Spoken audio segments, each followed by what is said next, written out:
What's up, huh? Oh, what's going on? Man, them folks. Like, come on, bro. You know what's finna go on. Like, how the hell you can? You know what I'm saying? They ain't even like that, man. Them folks got tickets on a lot of these folks. I'm telling you. We just heard somebody say these folks got tickets on these people. We know what's going on. First of all, who was that said that about the tickets? Unk, the unidentified male that was being referred to as Unk. And he's speaking with Mr. Sanders. Correct. And what, in your experience, do you know what tickets are? A price on somebody's head. What do you mean by what do you mean on somebody's head? What is that? Like a bounty. Okay. To have them arrested? Harmed or killed. And who were they referring to in that portion of the call? They were saying that they had heard that Dominique Jones had tickets on a lot of people's heads. Dominique Jones had wanted to have people harmed. Correct. All right, moving on. The suspects charged in the murders of two 13-year-old children last summer showed no emotion as a gang detective testified against them in court today. Channel 2's Michael Seiden is live outside the Fulton County Courthouse. And Michael, today's hearing was part of the preliminary hearing, which will determine if there's enough evidence for the suspects to stand trial. And Karen, we're going to have to wait a little bit longer. In the last hour, that prelim wrapped up for the day. There's still another defense attorney who needs to cross-examine that APD gang detective. But we were inside the courtroom earlier today for some compelling testimony.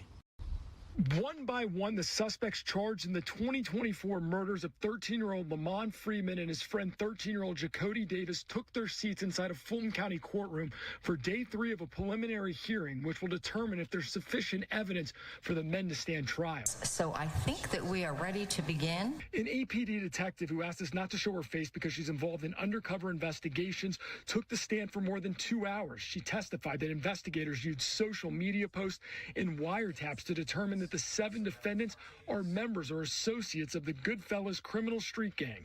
Police say the shooting stemmed from a gang war sparked by rapper Lil Baby, who they claim is affiliated with the rival criminal street gang 4PF. Last May, police say the hip-hop superstar filmed a music video in their territory and multiple people were shot, which investigators say sparked a gang war.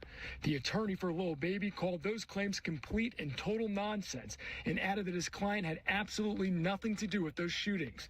During cross-examination today, defense attorney Brian Tevis criticized the investigation and claimed that investigators did not have any evidence that proves his client was involved or even in a gang. I've been photographed with Chief Justice John Roberts. Am I a member of the Supreme Court? Is the Supreme Court a gang? Well, they're affiliated in fact. There's 3 or more members, and if any of them commits a crime, you would say they're in a gang, right? If they commit criminal street gang activity.